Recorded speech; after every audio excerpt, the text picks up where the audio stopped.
Ito, ang latest weather update. Alamin ang pinakasariwang ulat panahon ngayon dito sa Information TV Educational Channel. Then para kay Bagyong Uwan, kaninang alas 4 ng umaga ay nasa layong 985 kilometers silangan ng Eastern Visayas. May taglay itong lakas ng hangin na malapit sa gitna na umaabot ng 130 kilometers per hour, pagbugso na umaabot ng 160 kilometers per hour. Yung movement nito sa kasalukuyan ay west-northwestward sa bilis sa 25 kilometers per hour. Ngayong araw magsisimula na tayong makakaranas ng masungit na panahon dito sa silangang bahagi ng Luzon and Visayas. And Metro Manila at malaking bahagi ng ating bansa, makakaranas na rin tayo ng maulap na kalangitan at mataas sa tsansa ng mga kalat-kalat na pag-ulan since may kalawakan nga yung radius ni Bagyong Uwan.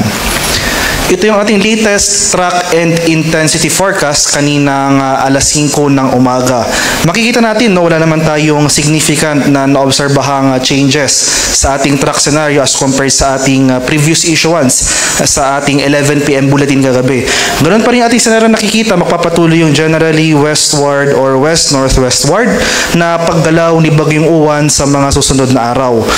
Pero patuloy nga itong lalakas or mag-intensify up to a super typhoon category prior to its possible landfall dito sa northern portion ng Aurora or southern portion ng Isabela bukas ng late evening or sa madaling araw ng Lunes. So prior to landfall ay lalakas pa itong intensity nitong si Bagyong Uwan at up to super typhoon category nga yung peak intensity na ating nakikita. Makikita na rin natin na may kalawakan yung radius nitong mga malalakas na hangin na dulot ng bagyo. Makikita natin dito sa ating track forecast itong malaking bilog na shaded ng yellow. Ito yung area na kung saan saklaw or ito yung area na kung saan mararanasan natin yung mga malalakas na hangin na dulot ng bagyo.